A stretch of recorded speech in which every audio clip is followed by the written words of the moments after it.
Hello and good evening to everyone. For those who are watching, welcome. We are continuing our uh, series, if you like, on looking at atheism as a potential belief system.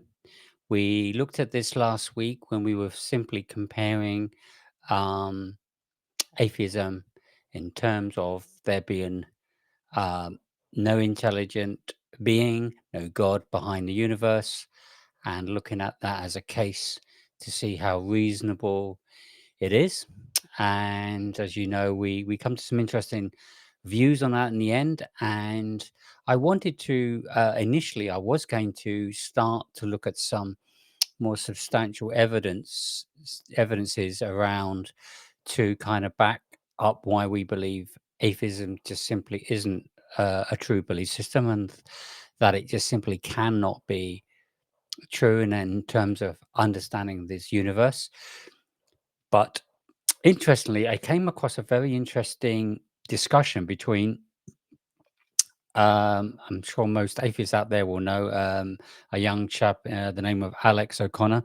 He had a very interesting discussion with a theist under the name of Robert Barron. I'm not particularly familiar with Robert Barron, but he's well known, so he's certainly in very good circles with Alex in terms of having a pretty solid argument. In terms of why he personally believes that there is a God, versus Alex's obviously strong position that there simply cannot be a God. Although, when I say strong position, this will get more interesting as time goes on because Alex's position has changed a fair bit over time as more and more information has come his way, more reviews and study that he himself has performed has certainly made him rethink a few things and made a few changes in his position. And this is starting to come out in this particular review. Now, I wanted to do this rather than look at some of the evidences, which we can do next week. Is this again was for me a really good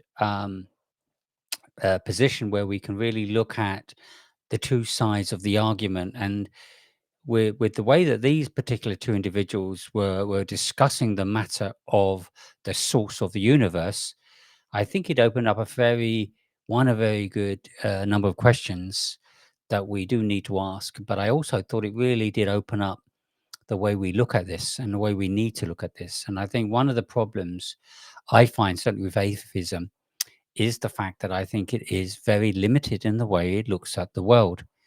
Um, I've got a quote here. I just read this out to you from an atheist.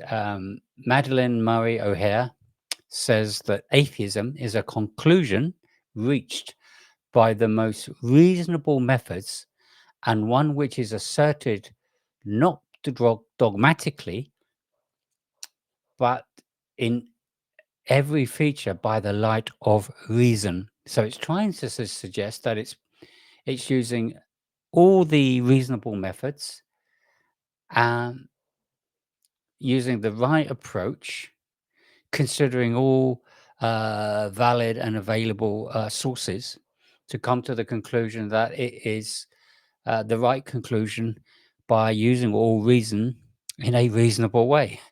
Um, but I'm going to say, well, I absolutely don't agree with that. And I can show you and hopefully demonstrate to you that there's lots of gaps in the reasoning of an atheist. And I certainly found, to be honest, that there's quite a few gaps in Alex's um, reasoning too, even though he's a very smart guy and he does make some very good statements. And I commend him for that.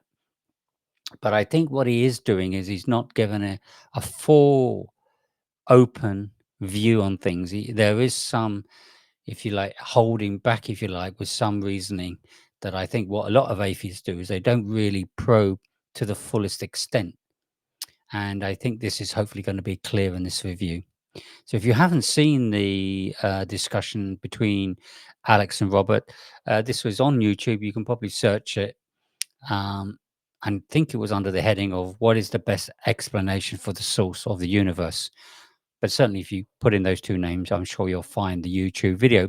So what I'm going to do is I'm going to go through their discussion. I've made notes of what was discussed. This is not verbatim, word for word what they said, but it's just an outline that I summarized to paraphrase roughly what was said, and then for me to add my two pennies worth, if you like, to review this in as open and honest way as I can. So let's start with how this opened up. So the first contingent question that came out of this is, in terms of explaining the best source of the universe, was what does a contingent world come from? So that was one of the questions that was asked. And what is the foundation of the world? So and from Robert's point of view, basically putting forward that he basically was putting forward that God is the most compelling answer um, to the active part of the human contingency theory, and basically saying that the world that we know is always dependent on something. There is this causality of dependency that we see in the world. And like he said here, that it's the state of affairs is impacted by a cause dependency. And this dependency points to what he called an ultimate horizon. So this is a very good point here, is that when you look at certain phases of the concept of trying to trace back the source of the universe, it's ultimately where does that point to is the key, because any interim position isn't going to give you the final answer. It's going to give you, shall we say, clues. It's a bit like you've trying to find a treasure by looking at clues on the way. It's only until you find that treasure do you understand why all those clues are there for the reasons they're there. What are these clues trying to tell you about what you ultimately are going to find? And that's what the universe does. It gives us clues to the source of the universe without giving us the answer, of course. And that's part of what they were discussing. Where does all these clues that we see on the universe, in the universe, tell us about what that source is? Now, as we know from the atheist point of view, and this is the one main point Alex was putting forward, was it's a naturalistic world, and therefore it's based on natural material things that we can both test and is testifiable. Um, and as a result, the world that we have is very much based on material processes, even though it's what he would call an evolutionary process, an evolving process. It's based on materiality, which we can see, test, etc. So by by by that virtue, it's also saying, therefore, from that position alone, one is that there is no supernatural agent, or it's, as he would put it, it's unlikely there is no supernatural agent, because all what we see is natural, nothing supernatural. Of course, the problem with that, of course, it's defining everything purely based on the material world, and I'm going to show you later on how that is simply not even feasible based on what we know. But anyway, that's what he put forward, and what he was basically saying is there were two testable bases of this evidence. One was based on a prior dependency, and we would agree, yes, there are many things in the world that are dependent on something else, and we could see that if we trace that back, there is that continued line of dependency in the universe. Um, so that's one of those options, and this is based on this evolutionary process, materialistic, deterministic process. The other is that which he kind of Alex kind of said, as suggested as an alternative, because he knew that itself on its own was not conclusive to explaining the source of the universe, was this thing he called a simultaneous hierarchical approach, uh, as if there's multiple things taking place simultaneously, but they're not necessarily continuing with each other. So they may be running in parallel, and it's based on what we call a hierarchy of an order, if you like, in terms of what takes place first and what follows, etc. Ed Fazer, he quoted Ed Fazer that quoted to say, it causes must be grounded in something that itself is not cause. So that was an interesting, um, I think that actually came from the other chap. Let's just get his name again. I think it's Robert, isn't it? Yes, Robert. So from Robert's position, he was quoting Ed Fazer, putting that quote forward, which is a very good point. Is something itself that started it ultimately must be something that didn't have a cause, because as we know with infinite regression and other ways of looking at this in terms of its limitation, the ultimately the cause of all things must be itself not a cause. It must be therefore always in existence. And of course the problem with that is again the first point I would raise to say, where we clearly have evidence where something cannot be proven purely from a material perspective. Because if we look purely on a material perspective, we'd always go through that infinite regression to say, well, that material substance came from this and that came from this and so on. You keep going back, you're eventually going to come to, like, either one atheist view is we all come from nothing, which of course, again, as you reasonably look at that, reasoning would suggest that that doesn't make any sense. We have no case whatsoever, no examples of anything ever coming from nothing. So you can't use that as your reasoning to say that everything came from nothing. So then the second option would be something came from something very basic, so maybe a singular cell. And this will be some of the things we will be looking at in future episodes when we look into some of the scientific approaches of the origin of the universe. But again, still begs the questions: where did that original single cell come from, and how would a single cell be so complex and so intelligent and so sophisticated to be able to orchestrate the universe as we see it? Again, a simple something, anything from a very simple beginning isn't going to produce anything that smart, that clever, that sophisticated.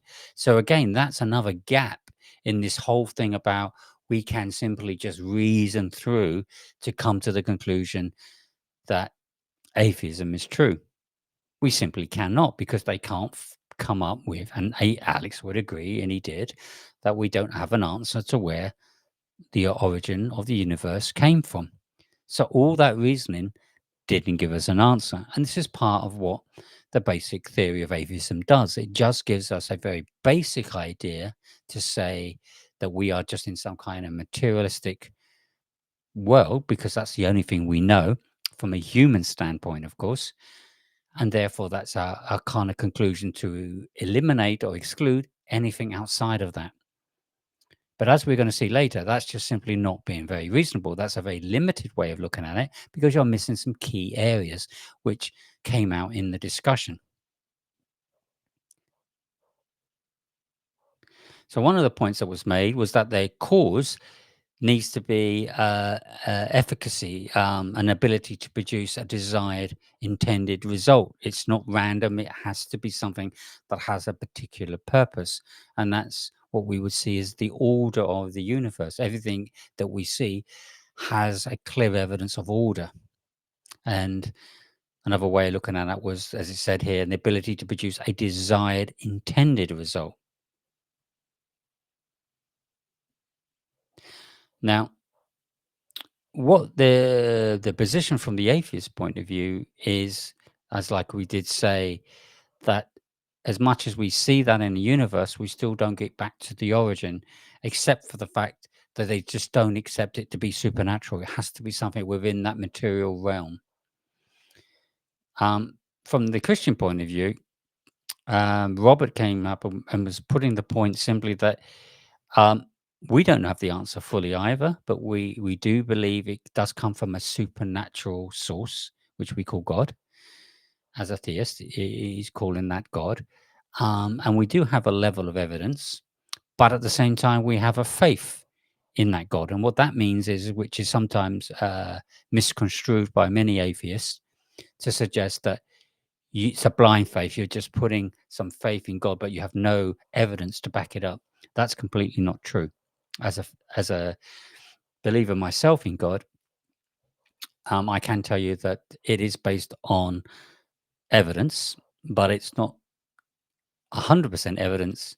It's, shall we say, a percentage of our belief is on evidence. A large percentage of our belief is on evidence, but there's an element where we do require faith.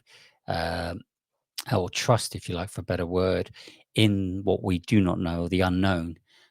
And that for me is a key point here. Now, one of the examples that was given by Robert to Alex was to say, well, let me put this to you. If, Alex, you have a friend that you developed over time, you got to know this person, and say over 4 or 5 years or whatever, you started to become very close friends. You got to know each other very, very well. And through that friendship, you believe that you could trust this person at a later stage in the future. But it's not based on any absolute evidence that says you know for certain that this friend of yours would be trusted in some future event. But because the amount you know of this person, that you have a very high, strong belief and trust in that person, that that person would and can be trusted for this particular future event, whatever it may be. Just to kind of illustrate the point. And Alex kind of accepted that, yeah, if he has a friend, there is an element of trust. And of course, that element of trust, the point being, is something you cannot tangibly test and prove in a materialistic sense. You just can't do it. So there are aspects in life that isn't purely on the basis of material evidence. It's based on something that's just innate within you, based on what you know of the issue at stake, or in this case, based on a friendship. And a friendship, like the same with a love for another person, isn't something you could stick in a test tube and test and say, yeah, this person has love or whatever. It's based on a demonstrative set of events that took place that you've, if you like, compiled to draw that conclusion. But at the same time, you are also saying that through that level of evidence, you would trust that person to continue to love you in the future. You can't be certain, but it's based on strong evidence that gives you a very strong belief that that is the case. And that's really what we're talking about here, is that what was opening up in this discussion was to say that we can't purely rely on just material view of things, because not everything sits in that category. We are, and we have things that just simply goes outside of that. Certainly, our emotions, our thoughts, our feelings, etc. All these different aspects in our lives is something that is outside of that simple assessment. So that was something that Alex had to kind of concede, to agree that not everything is that black and white. But that doesn't mean it doesn't exist, of course. And this was the point that then Robert went into, was to say, well, this is the same with God. We have the faith in God based on evidence. So what evidence have we got that there is a God? Of course, I'll go into a lot more detail in future episodes. But for now, we'll just cover in the discussion a few of these basic top level areas were mentioned. Like we have biblical evidence, historical evidence, moral evidence, which is a bit like I was talking earlier, personal relationship with God. So we're not just saying God is just some entity that we assigning a certain amount of knowledge to, and that's it. And then there's some like distance between them. We don't really know God. We are actually saying there is a personal connection, a personal relationship, which of course, definitely, as we mentioned, like with friendship, does play a part as evidence. And then, of course, is last but not least, is the supernatural evidence, supernatural events that take place that do occur in time to time, even though it's not easy to prove in some respects. But many would agree, and certainly many testimonies would agree, and even some atheists would agree that sometimes they do have strong feelings about some supernatural events that have taken place, but they simply won't assign an explanation to it, of course. But all these different areas of evidence does at least demonstrate that a case for God or a case for a supernatural intelligence source is very feasible. And it's certainly not something an atheist can exclude. And certainly, to be honest, Alex didn't really say at any stage that a God, he knows for sure that a God doesn't exist. He's just really trying to say, well, he says that he's not convinced enough or well enough to believe in God, although he doesn't discount the possibility that God does exist, though. So that's how it kind of got left.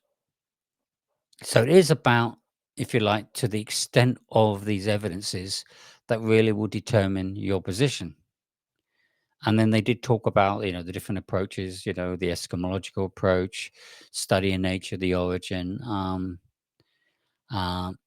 trying to then look at the ontological side of that, in terms of human behavior, human existence, and trying to kind of piece that together. And that's what led to the next point, which is one of the things that Robert then discussed was when we're looking at this whole thing about this intrinsic feeling that we have, we all have within us, whether we like to agree with it or not as an atheist or non-atheist, will be that intrinsically we have this, whatever you want to call it, set of values, if you like, that we kind of assign as either good or bad. It's kind of our moral compass, if you like. But without going into too refined a detail on some of those specifics, certainly at a top level, we could categorize very comfortably and quite confidently what would be in the category of good and what would be in the category of evil. I don't think there'll be much dispute for those general terms. And most or objects that we would classify in either of those cases, we would be about 98% consistent right across most of humanity. So it's not something that is therefore subjective to a very large percentage. There is really no case where somebody says expressing love to somebody is an evil thing, or expressing to somebody kindness, generosity, and so on. And the same with from evil. We would agree that anybody that is just going out deciding to just destroy people's lives, act in a very selfish way, express a lot of hate and anger to people is all kind of not good, would be in the category of not good. Um, and we wouldn't dispute that, generally speaking. I mean, there will be some um, unique examples where sometimes uh, getting angry could be justified, but we're just talking about generally the moral position of that behavior. And they kind of agree between Robert and Alex. They both agreed that there's no real question as to these qualities. Then that led to the point, well, what would be the purpose of these qualities? What is the purpose of that? Us as humans having such intrinsic moral values, because they're not integral to the whole evolutionary process. The existence of humans is not dependent on those qualities. We could be, in effect, no different to any other creature on the earth, and say, well, you look at a horse, a dog, or whatever, any other animal, and say, well, we are kind of like that. We are just human beings that survive, we reproduce, survive, sustain life, and carry on through that evolutionary process. But the problem with that is that with humans, we have like a curveball that's been thrown here to suggest there's much more to life than that. For us, we have these qualities that make a huge difference to the meaning of our lives. And that's the point here, is the meaning of life that completely changes when it comes to the human life versus any other form of life that we know. So again, we have to ask ourselves, what is the purpose of these qualities? And therefore, what is the source of those qualities if they're not part of any known evolutionary process? And this is part of what Alex really struggled with, to be honest. He didn't really have an answer to this, except one thing. So it then came down, which is a common argument with many atheists, and what Alex did bring up, is as much as, okay, you're basically saying that intrinsically with these morals, that from a positive point of view, our kind of purpose is to strive and achieve through the positive good in our moral compass, if you like, through our features of morality. And if we are searching and striving through those positive features, then that would be a successful, if you like, accomplishment, and a purpose that will be seen as the right form of purpose for the benefit and survival of humankind. And I think, to be honest, that can't be really argued against, because if we're all loving each other and we're all kind and friendly, then that is a very positive step in the sustaining of life and of the humankind. If it was the opposite, where everybody was hating everybody and was expressing anger, and people were, as a result, doing some heinous things, shooting people, killing people for no reason, whatever, or just because they don't like somebody or whatever, and this got out of hand, then we would see a very different world. And if this really wasn't properly controlled and allowed to just naturally take place, then, the human race wouldn't last very long. So we do clearly see that we wouldn't disagree that that ultimately would be the ideal purpose, is to go through the positive good of our moral compass than not, or any other option. And that then led to Robert saying, well, that's why we see that God is the ultimate moral compass, and that he is the ultimate love of mankind, because God is love. And that led to explaining why what we're really doing here is just demonstrating the qualities of, one second.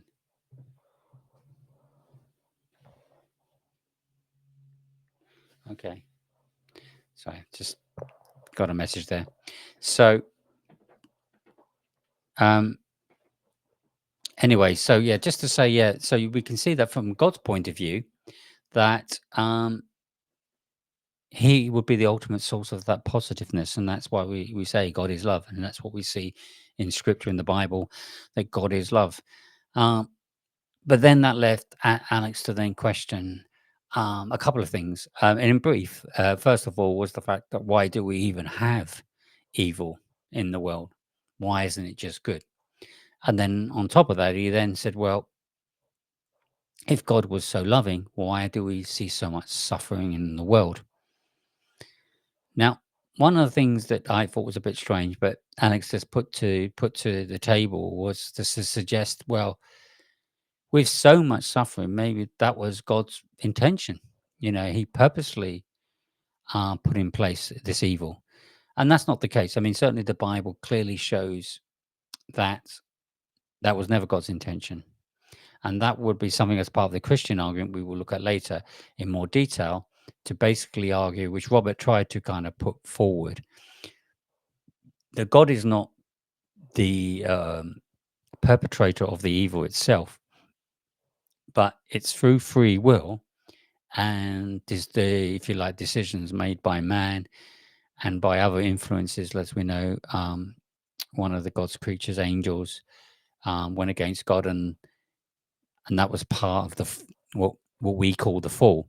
The moment we started to see evil appear on the earth, and So that happened, and it's really that storyline which I will explain another day because that will be an hour on its own to explain the nature of how God allowed evil, or shall we say, the absence of good, through decisions that people were given based on being given free will.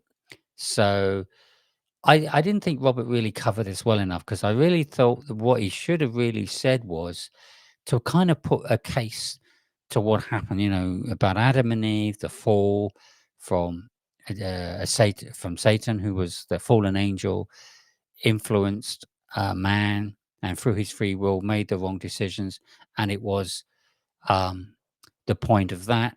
But God didn't give up on man.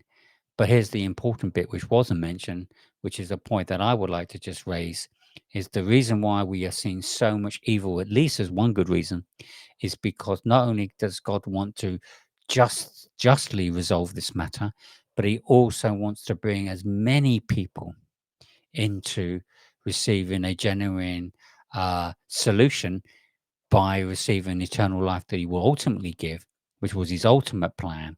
But if he cut it short and just, we didn't have that much evil, one, there wouldn't be so many people then that would be receiving eternal life. And two, which is another important point, is he would be morally interfering with the process. And he has to do this justly. And we have to think about that in terms of anybody. If you're going to be a manager of a company, and ultimately, for anybody that's going to succeed in life, they've got to demonstrate certain qualities.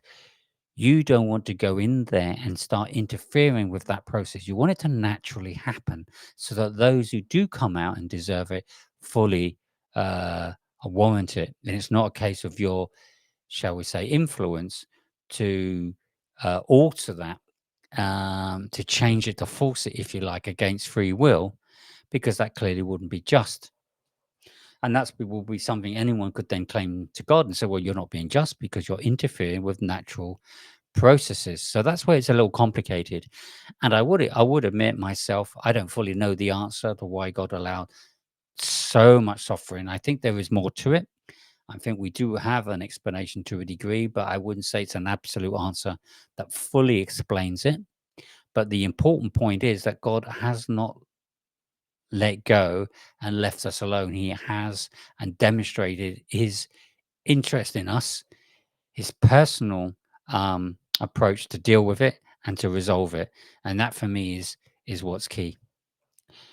Anyway, so that was point of Alex's contention was, why do we have so much suffering, especially when they're suffering people don't deserve.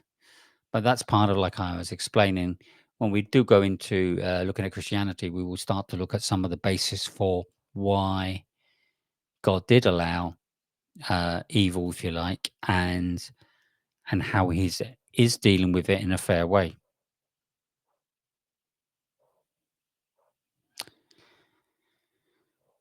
So that was part of the question that I think Robert did mention, is that because we are limited, and I would agree with this too, that um, we don't really have the ability to cast real judgment on what is good and what is evil and how God or anyone should be dealing with it.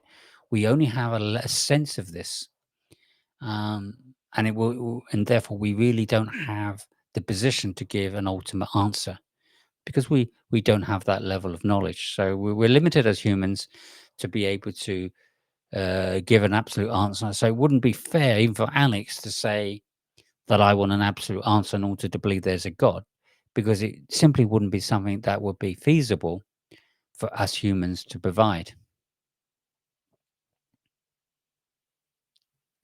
Then Alex went on to say that one of his other challenges was that evil cannot be explained to lead us to God as a starting point, which is a very, very strange way of saying it, to be honest. That why would Alex would think that we would start with looking at evil as a way to try and find the source or the foundation of the universe and who that source is. And Robert was definitely said that this was just wasn't a good way of dealing with it.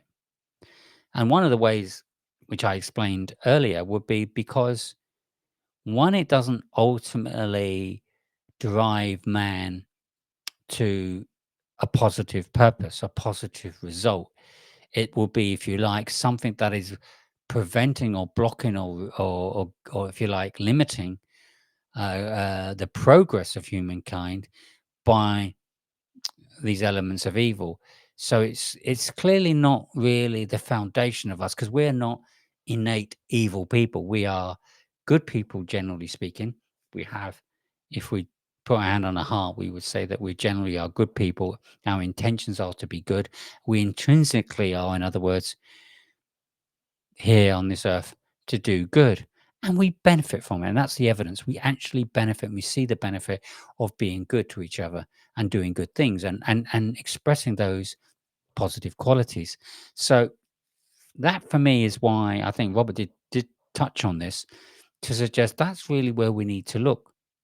If that's what we're fundamentally made up of, albeit there is the element of evil as well in us, but it's fundamentally the good in us that's really the key to the source of who we are. So let's, he said, like I am speaking to Alex, let's look at it from that perspective. How do we look um, in that manner? So that was really part of the challenge. And um, I see that one of the reasons why people are not connecting, I've not gone on a channel. So this live probably isn't going to work. So it will be a recording in the end. So I will publish this. I just realized my channel has not been added. So apologies there. Um, so anyway, just carrying on. Basically, Robert is saying then, if we look at the positive side of what really is the source of mankind, where does that take us? Where does that lead us to? Now that would, if you like, become the better direction to find the source and the purpose of mankind, which is, as we would say, the ultimate purpose. It's got to be linked to this moral aspect.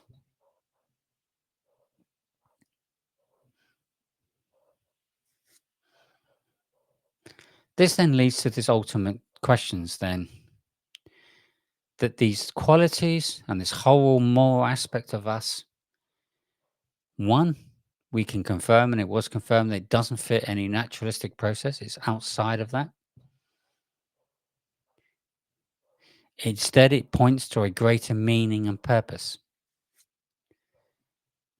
Apart from, of course, there is this suffering and evil aspect, it doesn't take away still the fact that there is this ultimate purpose that we still cannot put our finger on if we're purely looking at it from a materialistic point of view. If there is no God, there is no supernatural intelligent being, then there is no basis whatsoever to determine the source of that moral aspect of our lives. It's again, it comes back to the meaning of life. So an atheist simply doesn't have any way to produce any kind of reason to explain this. They just don't have an answer. And that's what really Alex was saying. I don't have an answer. I see the evil in this world. That doesn't help me believe there's a God. But again, I can't tell you where it all began and whether there was a God or whether there's an intelligent agent behind it. I simply do not know. But what he's not doing is addressing this whole morality issue, the whole intrinsic qualities that we have within us, which suggests that there must be more to it. It can't be purely a materialistic evolutionary process, because that does not give rise to these qualities whatsoever. And we can see that in all cases, with the exception of humankind. So there's something very special with us as individuals, as people. And that's the interesting point that atheists did agree to, and certainly Alex agreed to, that they're not all holding to this purely evolutionary process. That they will agree that it doesn't give us the full answer at all. It just really takes care of the material side that we see in life and that's fine. I think it's a good answer from that perspective, but it doesn't then answer anything beyond that.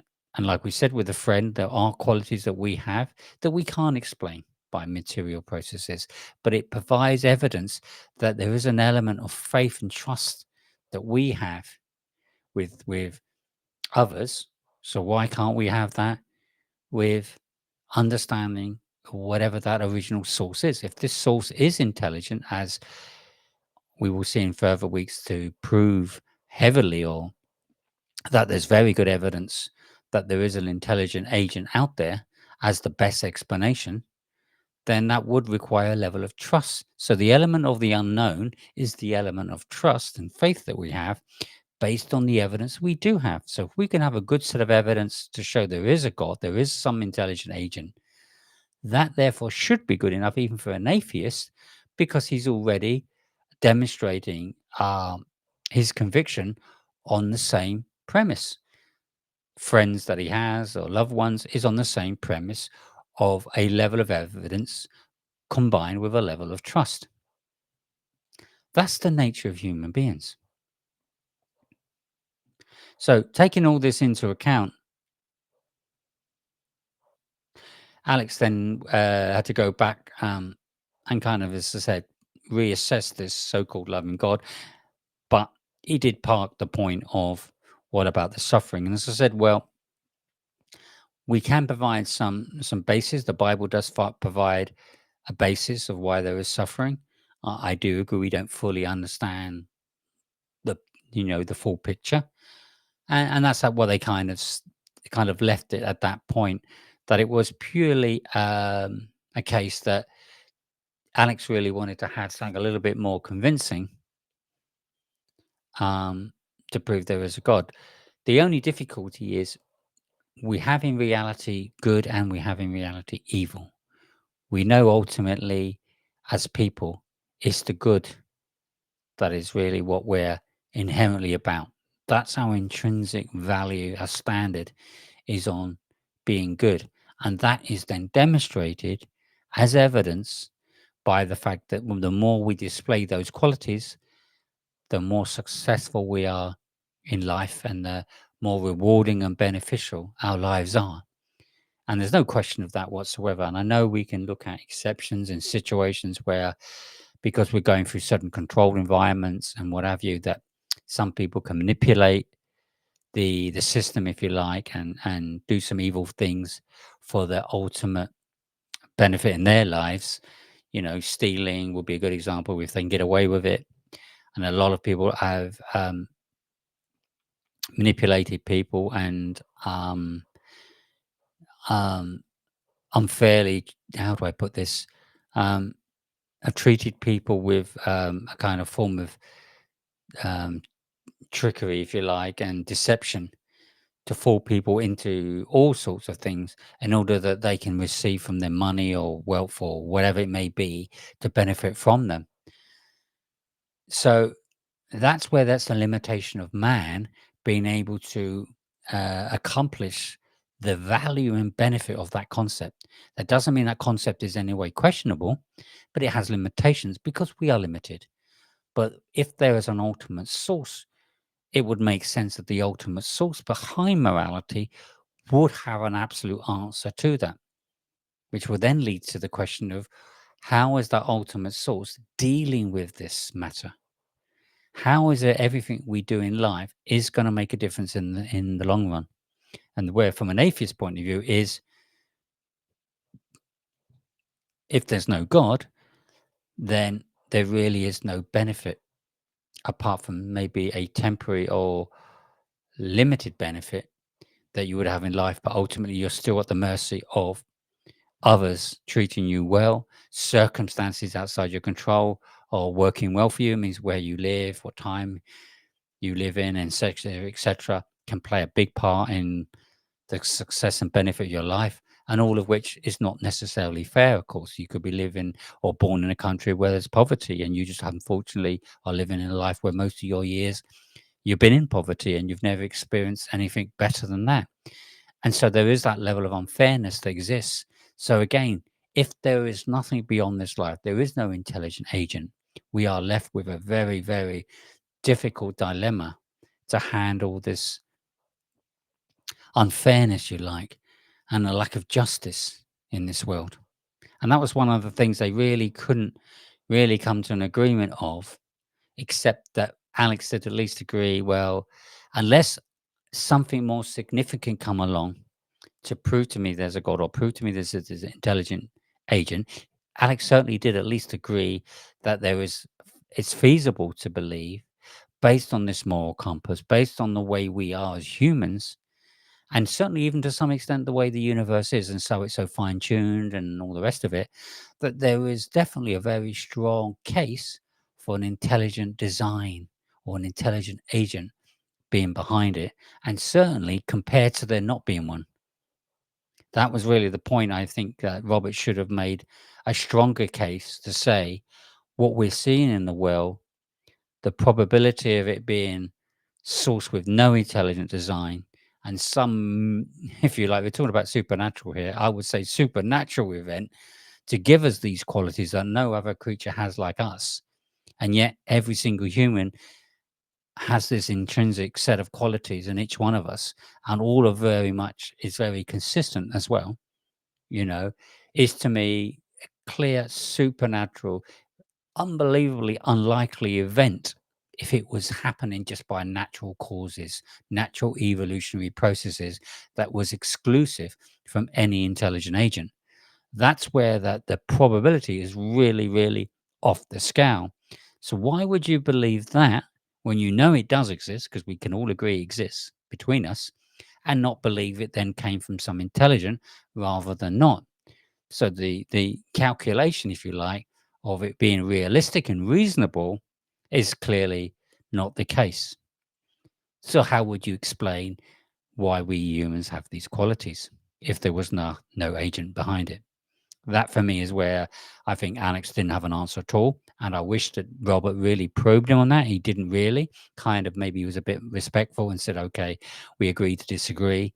But I would have loved that to have been a follow-up question that really is then absolutely challenging the atheist position, because the reality that they base everything on is what we see and what we can test. We can test very accurately this whole moral framework that we have as humans and how amazing it is. And that points to something far more purposeful than just being living creatures as any other animal is on this earth. It all points to something far more significant. And that's really what we're looking to find the answer to. The only problem is the answer isn't something ahead of us, it's something behind us. It's the beginning, the source of all things is where we're going to get the answer. Now, the difference between atheist and a theist on that score is that whatever that is, in terms of that, if you like, evidence, is purely based on something they can test. But again, if there are certain things they can't test, like friendship and love between people, why is it they expect that they should have absolute evidence to prove there is a God? Why is it they can't have a degree of evidence and accept and appreciate there may be an element that they simply cannot have evidence due to the limitation of mankind? Whereas the theist position would be that evidence is strong enough and good enough that we do accept that we have to have a level of faith and trust on what we do not know, on the unknown, but the evidence itself is strong enough for that faith to be worth having than not. It's worth believing there is a God because of what we do have in terms of the evidence of the universe being incredibly fine-tuned, being incredibly sophisticated, that there absolutely screams intelligent design behind it. We have evidence in terms of history, events that take place. We have the supernatural events that take place that people have been witnesses to, which have a level of consistency across them. And we have the personal relationship, which I did mentioned earlier, which is one of the things that Robert did bring up. You know, we have a personal connection with God. When we pray to God, it's not just a prayer like some religions and it just goes into empty space. We get an answer and we get some unbelievably significant answers. The only problem is you can't put that on the table and test it and prove it to an atheist.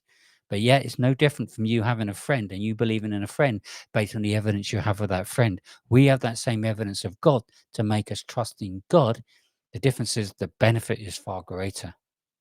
A friend, a human friend, can only provide so much of a benefit. But a creator,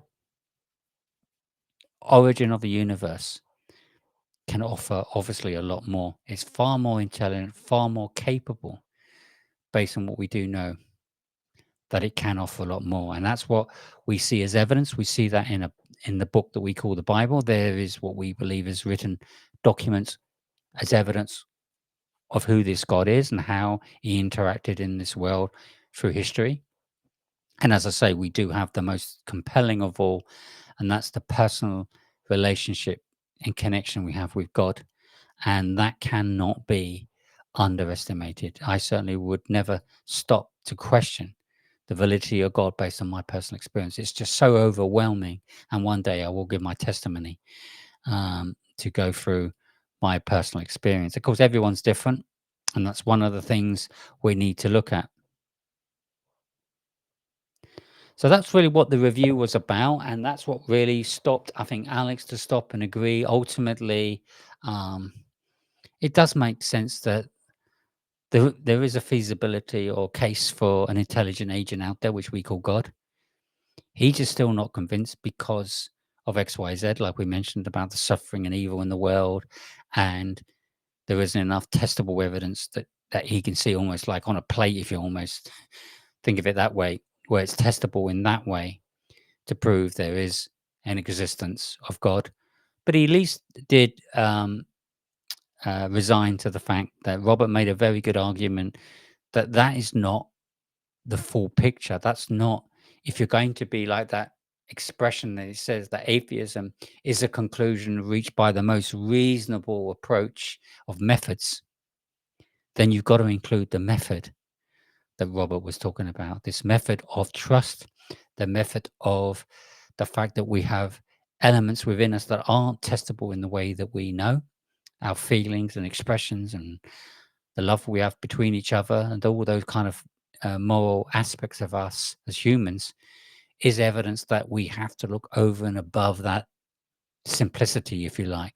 So an atheist can't just say they have completed all reason to come to that conclusion because they're missing a huge gap, which is what Robert was really intimating there. And I think at least Alex was starting to agree that's a fair point. And therefore, I'm not saying, even as an atheist, that I'm convinced there's not a God. I'm just waiting for better evidence. But this is where it begs the question: are you being reasonable in the way you assess what that evidence needs to be? Because if there is a God, and that God is offering so much more to life, which would make sense because of the way he has made us, it does suggest there's a greater purpose. And if he can outline what that purpose is, that we are here to be creatures that will live forever, and weren't ever intended to have a limited life, and there was far more to life than just 80 years, 90 years, or whatever, that we were actually here, intended to be here for forever, never to have a day that we would ever pass. We would always be in existence. Then that is something worth looking into. And if we can see and then get evidence that it does exist, God does exist, and that is what he's offering, then I think you would be foolish to not consider that and take that seriously. And that's really what the case is. I think that's what Robert tried to put to Alex. I think Alex is over the years, from what I've heard of him, is starting to at least appreciate there is more to this argument, and therefore he can't write off the fact that there possibly can be a God. What I'm going to do is start to provide the evidence in coming weeks as a Christian to show there is a God, and that God is the God of Christianity. Through the death, burial, resurrection of Jesus Christ is how God has entered into this world to demonstrate who he is and give us a solution, an answer, a way out of the world that we live in, which is something to worth looking forward to. And as I say, I'll provide that evidence, and I hope it will be very beneficial for those who want to watch. And for those who have been watching, I know it's not gone live, even though it says live. Apologies, it hasn't gone out to YouTube. So what I'll have to do is I'll just publish this recording straight after the stream, so you will have it later on. All right. Thanks for listening. And for those watching, have a great day. Take care. Bye-bye.